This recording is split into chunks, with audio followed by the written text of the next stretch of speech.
I am now pleased to introduce Taylor Swift, who will respond on behalf of the honorary degree recipients.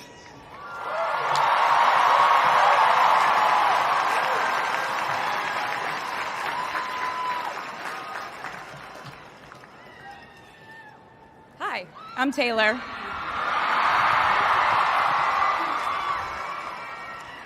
Last time I was in a stadium this size, I was dancing in heels and wearing a glittery leotard.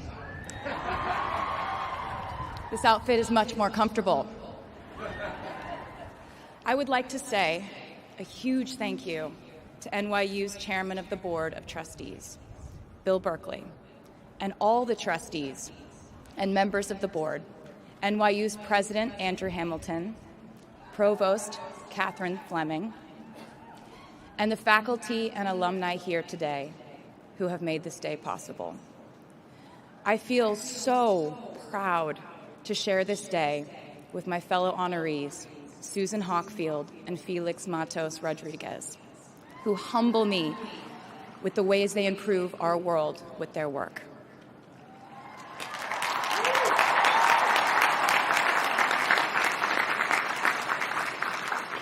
As for me, I'm 90% sure the main reason I'm here is because I have a song called 22.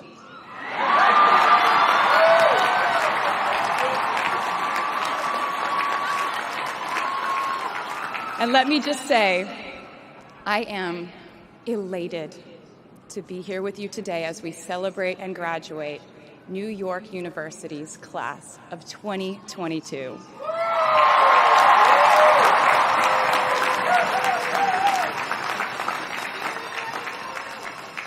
Not a single one of us here today has done it alone. We are each a patchwork quilt of those who have loved us, those who have believed in our futures, those who showed us empathy and kindness, or told us the truth even when it wasn't easy to hear. Those who told us we could do it when there was absolutely no proof of that. Someone read stories to you and taught you to dream, and offered up some moral code of right and wrong for you to try and live by. Someone tried their best to explain every concept in this insanely complex world to the child that was you as you asked a bazillion questions, like, how does the moon work? And why can we eat salad but not grass? And maybe they didn't do it perfectly. No one ever can. Maybe they aren't with us anymore. In that case, I hope you'll remember them today. If they are in this stadium, I hope you'll find your own way to express your gratitude for all the steps and missteps that have led us to this common destination.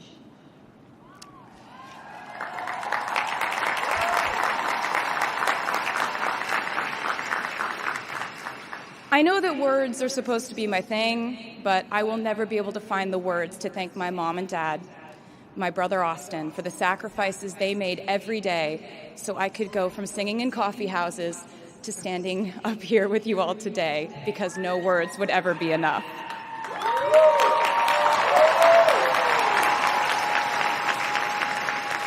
To all the incredible parents, family members, mentors, teachers, allies, friends, and loved ones here today who have supported these students in their pursuit of educational enrichment, let me say to you now, welcome to New York. It's been waiting for you.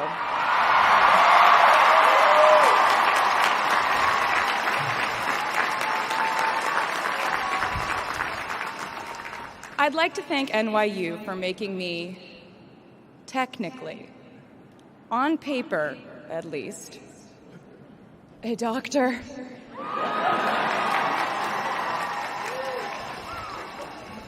Not the type of doctor you would want around in case of an emergency. Unless your specific emergency was that you desperately needed to hear a song with a catchy hook and an intensely cathartic bridge section.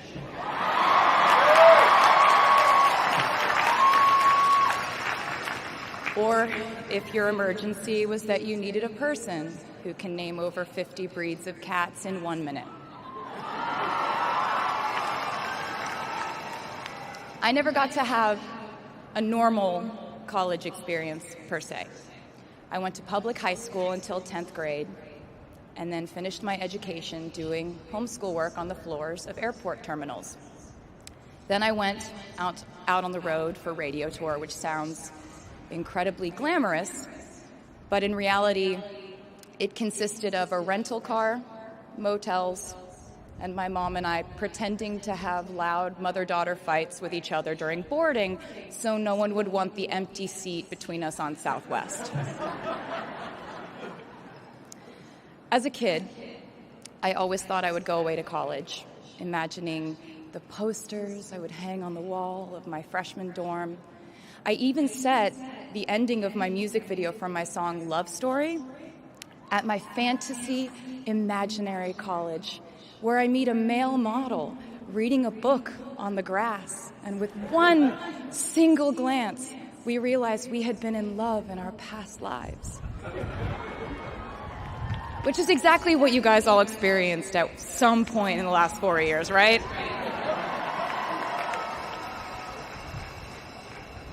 But I really can't complain about not having a normal college experience to you, because you went to NYU during a global pandemic, being essentially locked into your dorms and having to do classes over Zoom. Everyone in college during normal times stresses about test scores. But on top of that, you also had to pass like 1,000 COVID tests. I imagine the idea of a normal college experience was all you wanted too.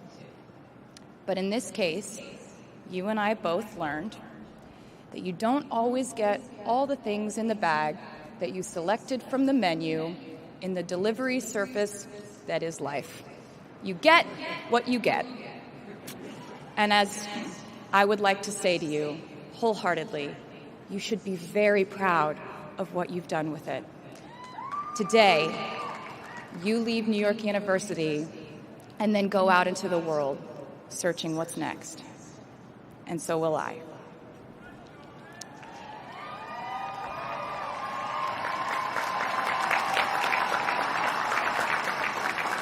So as a rule, I try not to give anyone unsolicited advice unless they ask for it. I'll go into this more later. I guess I have been officially solicited in this situation to impart whatever wisdom I might have to tell you things that have helped me so far in my life. Please bear in mind that I in no way feel qualified to tell you what to do. You've worked and struggled and sacrificed and studied and dreamed your way here today. And so you know what you're doing. You'll do things differently than I did them, and for different reasons. So I won't tell you what to do, because no one likes that. I will, however, give you some life hacks I wish I knew when I was starting out my dreams of a career and navigating life, love, pressure, choices, shame, hope, and friendship. The first of which is, life can be heavy, especially if you try to carry it all at once.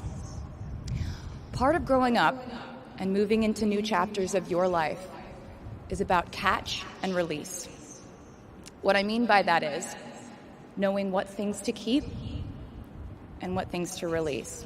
You can't carry all things, all grudges, all updates on your ex, all enviable promotions your school bully got at the hedge fund his uncle started.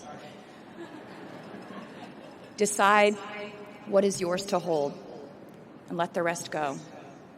Oftentimes, the good things in your life are lighter anyway, so there's more room for them.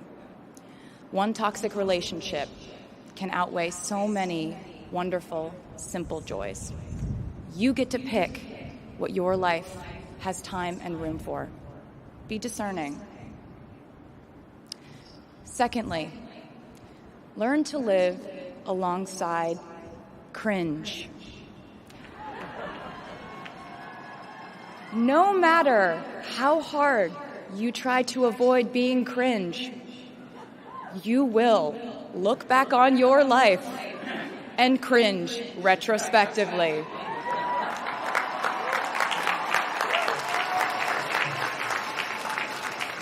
Cringe is unavoidable over a lifetime. Even the term cringe might someday be deemed cringe. I promise you, you're probably doing or wearing something right now that you will look back on later and find revolting and hilarious.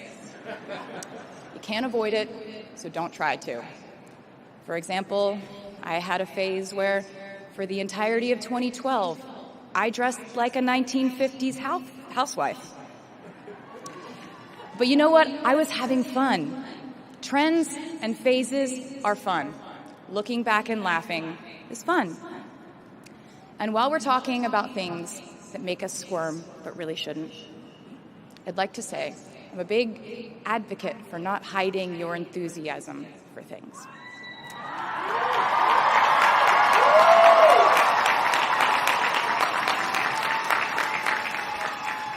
It seems to me that there is a false stigma around eagerness in our culture of unbothered ambivalence. This outlook perpetuates the idea that it's not cool to want it, that people who don't try are fundamentally more chic than people who do. And I wouldn't know because I've been a lot of things, but I've never been an expert on chic, but I'm the one who's up here, so you have to listen to me when I say this. Never be ashamed of trying.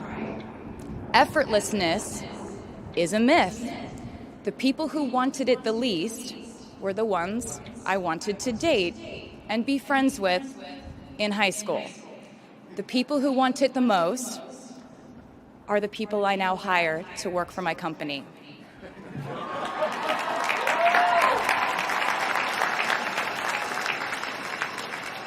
I started writing songs when I was 12, and since then, it's been the compass guiding my life, and in turn, my life guided my writing.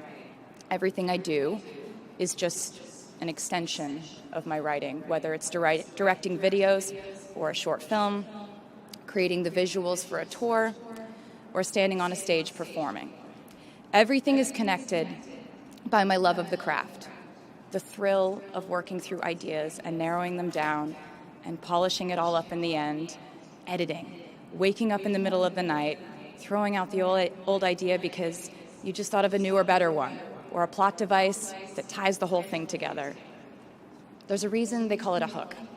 Sometimes a string of words just ensnares me, and I can't focus on anything until it's been recorded or written down. As a songwriter, I've never been able to sit still or stay in one creative place for too long. I've made and released 11 albums, and in the process, I've switched genre from country to pop to alternative to folk. And this might sound like a very songwriter-centric line of discussion, but in a way, I really do think we are all writers. And most of us write in a different voice for different situations. You write differently in your Instagram stories than you do your senior thesis. You send a different type of email to your boss than you do your best friend from home. We are all literary chameleons, and I think it's fascinating. It's just a continuation of the idea that we are so many things all the time. And I know it can be really overwhelming figuring out who to be and when, who you are now, and how to act in order to get where you want to go. I have some good news. It's totally up to you. I have some terrifying news. It's totally up to you. I said to you earlier that I don't ever offer advice unless someone asks me for it, and now I'll tell you why. As a person who started my very public career at the age of 15, it came with a price. And that price was years of unsolicited advice. Being the youngest person in every room for over a decade meant that I was constantly being issued warnings from older members of the music industry, media, interviewers, executives, and this advice often presented itself as thinly veiled warnings. See, I was a teenager at a time when our society was absolutely obsessed with the idea of having perfect young female role models. It felt like every interview I did included slight barbs by the interviewer about me one day running off the rails. And that meant a different thing to every person who said it to me. So I became a young adult while being fed the message that if I didn't make any mistakes, all the children of America would grow up to be perfect angels. However, if I did slip up, the entire earth would fall off its axis, and it would be entirely my fault, and I would go to pop star jail forever and ever. It was all centered around the idea that mistakes equal failure, and ultimately the loss of any chance at a happy or rewarding life. This has not been my experience. My experience has been that my mistakes led to the best things in my life. And being embarrassed when you mess up, it's part of the human experience. Getting back up, dusting yourself off, and seeing who still wants to hang out with you afterward and laugh about it, that's a gift. The times I was told no, or wasn't included, wasn't chosen, didn't win, didn't make the cut, looking back, it really feels like those moments were as important, if not more crucial, than the moments I was told yes. Not being invited to the parties and sleepovers in my hometown made me feel hopelessly lonely. But because I felt alone, I would sit in my room and write the songs that would get me a ticket somewhere else. Having label executives in Nashville tell me that only 35-year-old housewives listen to country music, and there was no place for a 13-year-old on their roster, made me cry in the car on the way home. But then I'd post my songs on my MySpace. And yes, MySpace. And I would message with other teenagers like me who loved country music, but just didn't have anyone singing from their perspective. Having journalists write in-depth, oftentimes critical pieces about who they perceived me to be made me feel like I was living in some weird simulation. But it also made me look inward to learn about who I actually am. Having the world treat my love life like a spectator sport in which I lose every single game was not a great way to date in my teens and 20s.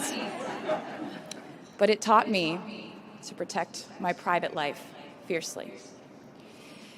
Being publicly humiliated over and over again at a young age was excruciatingly painful, but it forced me to devalue the ridiculous notion of minute-by-minute, ever-fluctuating social relevance and likability.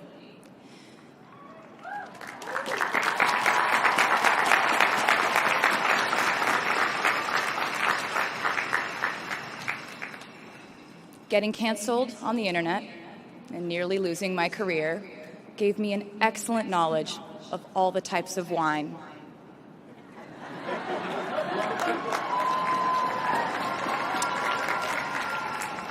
I know I sound like a consummate optimist, but I'm really not. I lose perspective all the time. Sometimes everything just feels completely pointless. I know the pressure of living your life through the lens of perfectionism. And I know that I'm talking to a group of perfectionists because you are here today graduating from NYU.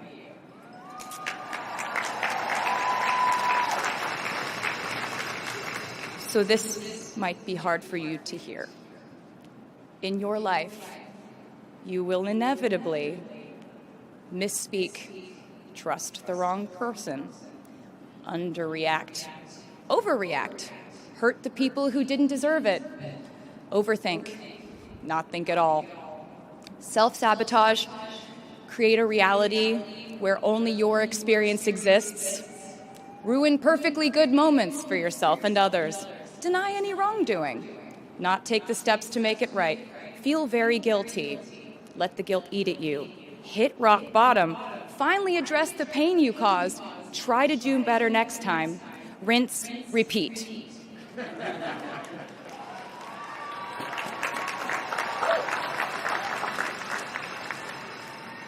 And I'm not going to lie. These mistakes will cause you to lose things. I'm trying to tell you that losing things doesn't just mean losing. A lot of the time, when we lose things, we gain things too. Now you leave the structure and framework of school and chart your own path. Every choice you make leads to the next choice, which leads to the next, and I know it's hard to know which path to take. There will be times in life where you need to stand up for yourself, times when the right thing is actually to back down and apologize, times when the right thing is to fight, times when the right thing is to turn and run, times to hold on with all you have, and times to let go with grace. Sometimes the right thing to do is to throw out the old schools of thought in the name of progress and reform. Sometimes the right thing to do is to sit and listen to the wisdom of those who have come before us. How will you know what the right choice is in these crucial moments? You won't. How do I give advice to this many people about their life choices? I won't. The scary news is you're on your own now. But the cool news is you're on your own now.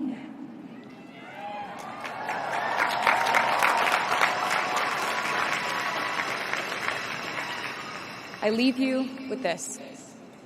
We are led by our gut instincts, our intuition, our desires and fears, our scars and our dreams. And you will screw it up sometimes. So will I.